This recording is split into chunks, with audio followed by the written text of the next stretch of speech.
He is committed of his own level of service, and that will remain true.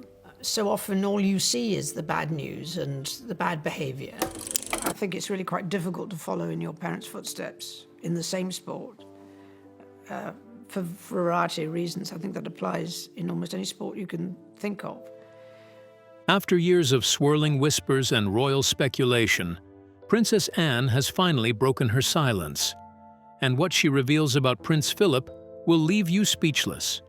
In a rare and emotional confession, the Princess Royal confirms the rumors that have long haunted the royal family, and it's far from the polished image many believed. What hidden truths about Prince Philip's life have come to light?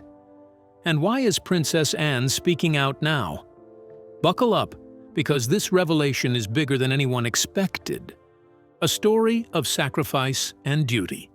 For decades, the public saw Prince Philip as the steadfast, ever-loyal consort to Queen Elizabeth II, a man standing firmly by her side through every royal event, every crisis, every change. Their union, enshrined in tradition and cloaked in regal elegance, seemed the embodiment of a fairy tale marriage. To many, they were the perfect royal couple, symbols of strength, dignity, and timeless love. But what the world saw from afar was only part of the story. Behind the golden gates and perfectly curated public appearances, however, lay a much more complex reality, one that has only recently begun to come to light. The image of harmony and unity within the monarchy hid years of personal battles, emotional distance, and private turmoil. In a deeply emotional and rare moment of candor, Princess Anne broke the silence surrounding her father's mysterious separation from the Queen. Her revelation shattered long-standing assumptions and stunned the British public. Contrary to popular belief, it wasn't a scandal or betrayal that led to the growing distance between the royal couple. It was something more human, more quietly heartbreaking. Anne's disclosure peeled back the tightly woven veil of royal secrecy, exposing the fragile inner workings of a relationship that had long been painted in shades of perfection. What she shared didn't just change how people saw Prince Philip. It shook the very foundations of how we understand the royal family itself.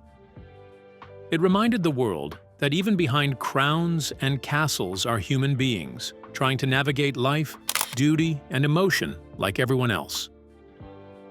To understand Prince Philip's journey, one must start at the very beginning, a beginning far removed from the comfort and stability of the British throne. Born on June 10, 1921, into the Greek and Danish royal families, Philip's early life was anything but regal. Political instability forced his family into exile when he was just a baby. He was carried away from Greece in a makeshift crib made out of an orange box. From there he bounced across Europe, France, Germany, and eventually England, searching for identity, belonging, and stability. Though of royal blood, Philip grew up in fragmented circumstances, often separated from his parents. His mother, Princess Alice of Battenberg, struggled with mental health issues, and his father largely disappeared from his life. These early experiences carved deep impressions on his character. They forged a man who was fiercely independent, stoic, and sometimes misunderstood, especially within the emotional constraints of the British royal household. When he married Elizabeth, he brought with him not just a title and heritage, but also emotional scars and personal convictions. Over time, this quiet internal conflict, combined with royal expectations, created an emotional gap, one that wasn't visible on the palace balcony, but was deeply felt behind its walls. Let's dig into the journey of Prince Philip's from exile to becoming a royal partner. Philip's unyielding strength. Prince Philip's early life was anything but stable. Born into Greek and Danish royalty, his childhood was filled with upheaval and uncertainty. He was just a baby when his family was exiled from Greece, and from then on, Philip lived a nomadic life across Europe, moving between relatives and boarding schools in different countries. This constant shifting shaped him into a young man who could quickly adapt to new situations. Rather than break him, this unpredictable upbringing helped Philip develop a strong, flexible character. He learned early on how to survive change, embrace challenge, and rely on his inner strength, qualities that would serve him well in the years to come.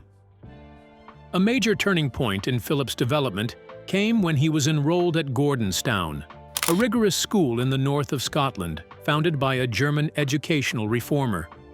The school focused heavily on physical toughness, discipline, and outdoor living. At Gordonstown, he not only toughened up physically, but also discovered leadership skills, a love of sailing, and a growing sense of responsibility, all traits that would later define him as a royal consort. Philip's life would change forever in 1939, during his time as a naval cadet at the Royal Naval College in Dartmouth. That year, the 18-year-old Philip was tasked with entertaining a special royal visitor, Princess Elizabeth, just 13 years old at the time. Although they had met before at a royal wedding, this visit sparked something deeper. Elizabeth was instantly drawn to the tall, confident cadet, and their connection began to grow through years of letters and occasional meetings. Their bond blossomed, despite the many challenges in their path. Philip's background raised eyebrows within royal circles. He was foreign-born, had little wealth, and his family's ties to German nobility, including controversial links to the Nazi regime through his sister's marriages, made his presence awkward for the British establishment. But even in the face of these challenges, the affection between Philip and Elizabeth only grew stronger. Their love was unshaken, and by 1947, their engagement was announced, a symbol of hope for a Britain still recovering from the devastation of World War II. Their wedding captured the nation's imagination, but marriage brought its own trials. Philip, once a proud prince, had to give up his Greek and Danish titles and take on British citizenship. His role as royal consort came with limited power and visibility, often leaving him overshadowed by his wife, the future queen. At first, he struggled with his new identity. Even within the royal household, his influence was curtailed, and his surname, Mountbatten, was initially excluded from the family name.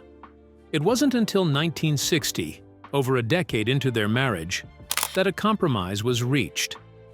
Queen Elizabeth II declared that their descendants would carry the name Mountbatten-Windsor, a recognition of Philip's lineage, and a long-awaited affirmation of his place within the monarchy. It was a quiet but meaningful victory for the man who had given up much to stand beside the Queen, not in the spotlight, but in steadfast loyalty and strength. The royal marriage was not without its challenges. Let's take a look at the controversy that surrounded the royal marriage. The royal controversy. Though Queen Elizabeth II and Prince Philip were often seen as the embodiment of unity and royal grace, their marriage, like any other, had its moments of turbulence. Behind the grand palace walls and public smiles, shadows of scandal occasionally crept in, none more captivating than the swirling rumors that emerged in the 1950s, linking Prince Philip to Galina Ulanova, a celebrated Russian ballerina. At the height of the Cold War, whispers of a possible romantic entanglement between the Queen's husband and a figure from the Soviet Union ignited intense speculation. Ulanova, with her elegance and global fame, was a dazzling figure in the world of ballet. The very idea of a British royal allegedly involved with a Soviet icon sent shivers through the corridors of power, and gossip columns alike. Though no evidence ever surfaced to confirm the affair, the rumor alone was enough to send ripples through both the monarchy and government. The political tension of the era only heightened the stakes. Britain and the Soviet Union were locked in ideological battle, with suspicion and espionage dominating international headlines. If the rumors had even a shred of truth, the implications would have been staggering, not just for the royal family, but for national security itself. Some insiders have hinted that British intelligence agencies may have quietly stepped in, working behind the scenes to quash the scandal before it spiraled out of control. Protecting the crown wasn't just about preserving image, it was a matter of state. Inside Buckingham Palace, the emotional weight of the rumors was heavy. Queen Elizabeth, ever the image of composure and regal discipline, never addressed the whispers publicly. But those close to her say the toll was visible. And through it all, Prince Philip stood firm.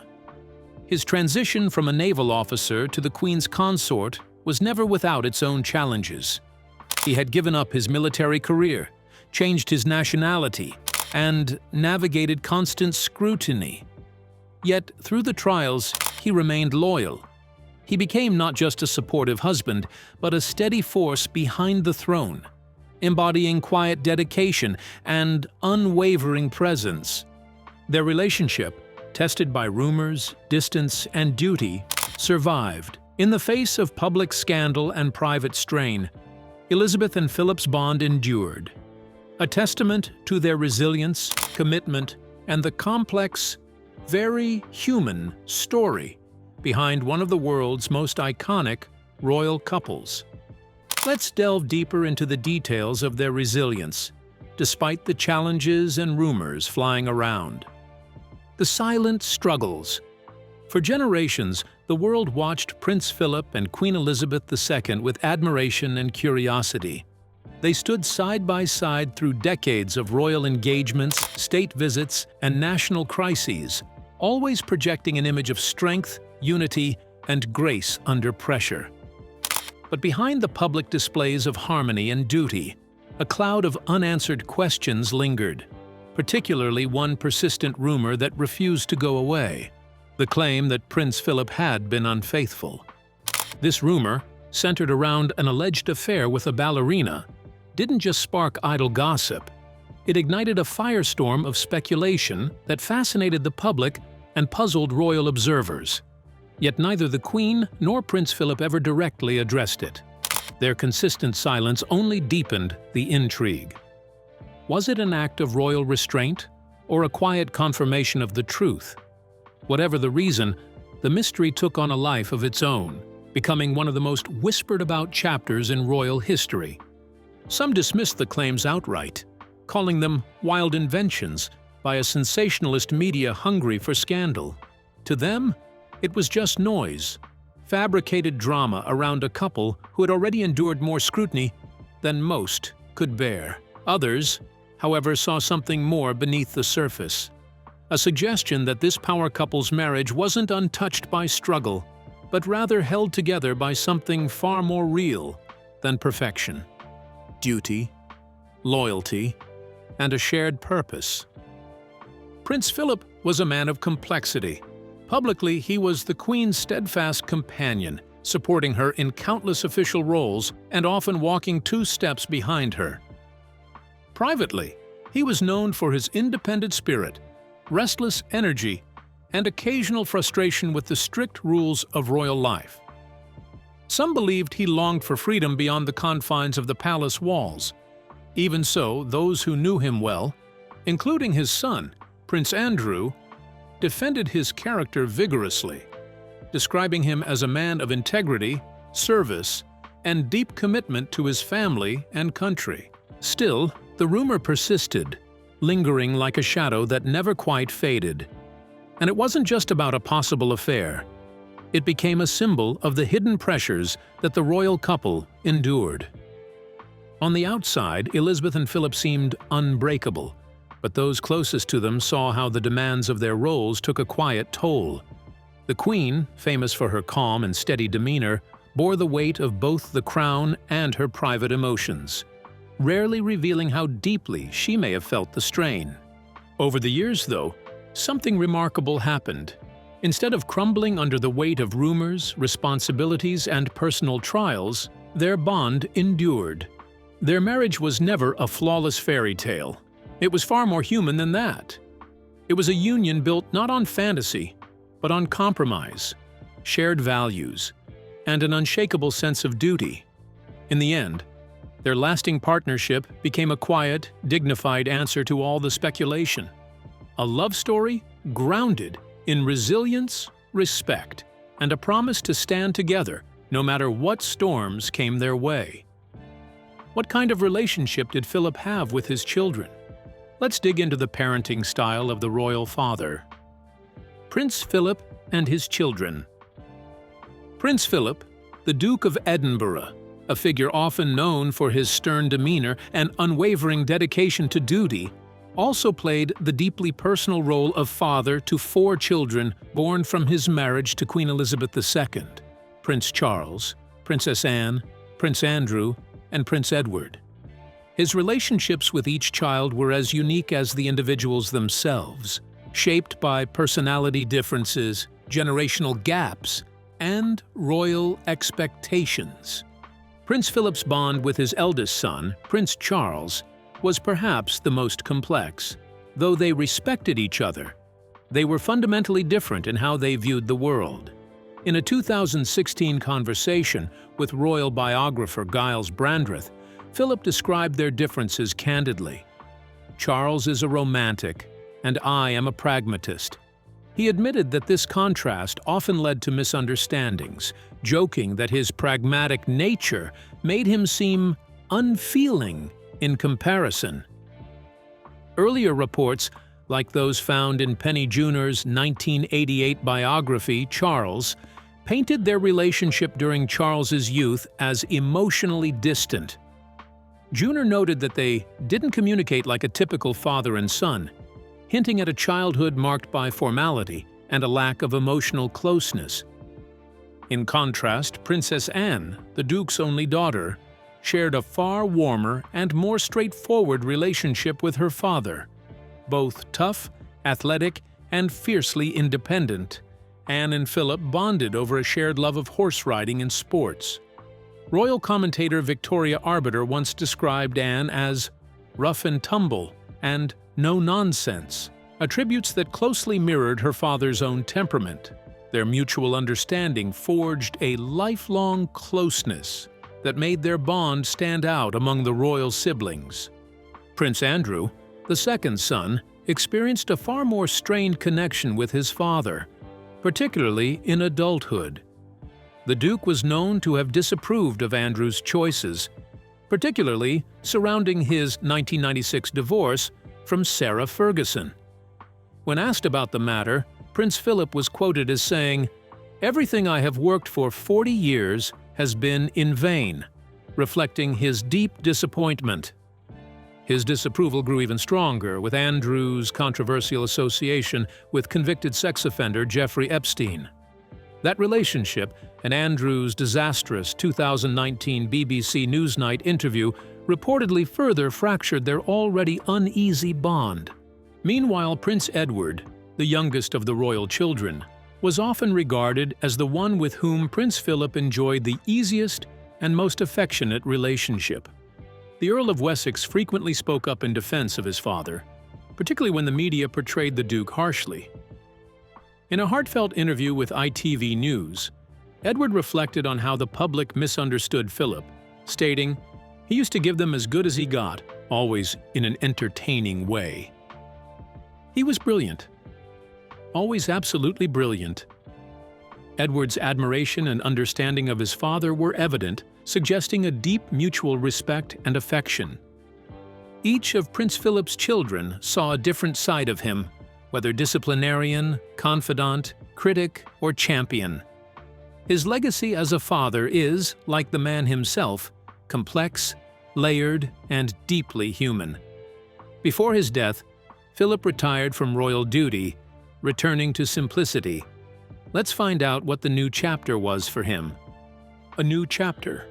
In 2017, at the remarkable age of 96, Prince Philip made a deeply personal and historic decision. He stepped away from the royal spotlight.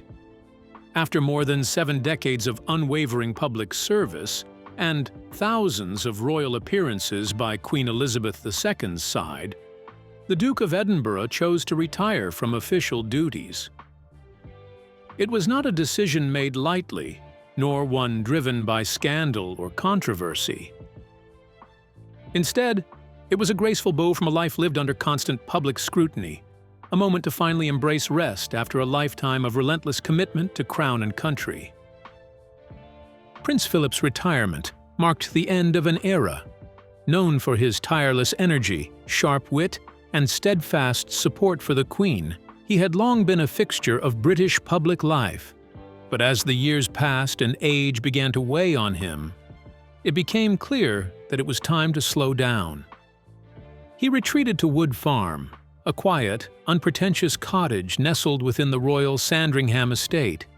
Far from the grandeur of Buckingham Palace and Windsor Castle, Wood Farm offered something the prince had rarely known in his working years: solitude, simplicity, and the gentle rhythms of country life.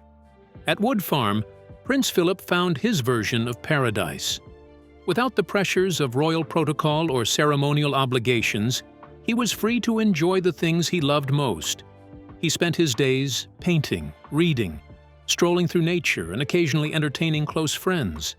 It was a peaceful life, one where he could be himself, not a public figure or consort, but just a man reconnecting with his passions and enjoying the quiet beauty of the English countryside. Contrary to media speculation at the time, this move was not the result of marital strife. Rather, it was a thoughtful and respectful arrangement between husband and wife. The Queen, ever dutiful, remained in London to continue her responsibilities, while Prince Philip enjoyed his well-earned rest at Sandringham. Their unique setup spoke volumes about the strength of their bond, a relationship grounded in deep love, understanding, and mutual respect. It was an unconventional decision, perhaps, but one that worked for them. Some royal watchers were puzzled by the physical distance between the Queen and her husband. Whispers within palace walls hinted that the strict routines of royal life may have become too stifling for Philip. But Princess Anne, their only daughter, addressed the curiosity with clarity. She explained that her father had always been a fiercely independent man who valued a more relaxed environment. Wood Farm, with its informality and quiet charm, was simply where he felt most at ease. Prince Philip's choice to retire to the countryside was, in many ways, a final act of quiet rebellion, a return to the man he had been before duty called. It wasn't just retirement, it was a homecoming. And in the twilight of his life, he found something truly rare for a royal: peace. Not long after his retirement, the world was hit by the pandemic that resulted in global lockdown. How did the lockdown impact his relationship with the Queen? Let's find out. A love rekindled in quiet isolation. As the world locked down in early 2020, gripped by fear and confusion from the growing COVID-19 pandemic, something quietly beautiful was unfolding behind the centuries-old walls of Windsor Castle. Amid the global chaos and uncertainty, Queen Elizabeth II and Prince Philip made a deeply personal decision, one that marked the beginning of their final chapter together. After years of leading mostly separate lives due to their distinct royal duties, the Queen and her husband reunited in seclusion at Windsor, choosing one another over protocol and togetherness over public duty. In those uncertain months when nations closed borders, economies halted, and people everywhere were forced apart, the Queen and Prince Philip, in contrast, came together. Their days were no longer dictated by back-to-back public appearances or state matters. Instead, they found themselves in an unexpected sanctuary of quiet companionship. It was a return to simplicity, a rare stretch of uninterrupted time where they could simply be husband and wife, not monarch and consort. The ever-dutiful Queen remained committed to her responsibilities, yet within the quiet halls of Windsor, she also allowed herself moments of reflection and closeness with the man she had loved for over 7 decades. For their children and grandchildren, watching from afar, this reunion was deeply moving. It was as though time had paused for the elderly couple, giving them space to reconnect in a way they hadn't for years. There were no dramatic proclamations or grand romantic gestures, just the subtle comfort of shared silences, soft smiles, and familiar routines. Prince Philip, having stepped back from royal duties years earlier, was at peace in retirement. And, beside him, the Queen exuded a gentler presence, no longer flanked by the hustle and bustle of royal life. Their connection was quiet, but undeniable, a closeness forged through a lifetime of triumphs, trials, and unrelenting public attention. When Prince Philip passed away in April 2021 at the age of 99, the sorrow was profound, not just because the royal family lost its patriarch, but because an era had quietly ended. His passing was more than just the departure of a beloved husband, father, and grandfather. It was a poignant reminder of a marriage that had endured the kind of pressures few could imagine. Through wars, scandals, and shifting times, Elizabeth and Philip's union stood firm, a testimony to resilience, devotion, and mutual respect. In the twilight of their lives, when the world slowed down, they found something rare and precious: time. And in that time, they rediscovered each other, not as royalty, but as companions who had walked through history hand in hand. Their final chapter together may have been quiet, but it was filled with meaning. It was love, steady and unwavering, lived out in the stillness of Windsor. What do you think about the rumors about Prince Philip and Anne's confirmation? We would love to hear your thoughts in the comments below. Don't forget to like and subscribe.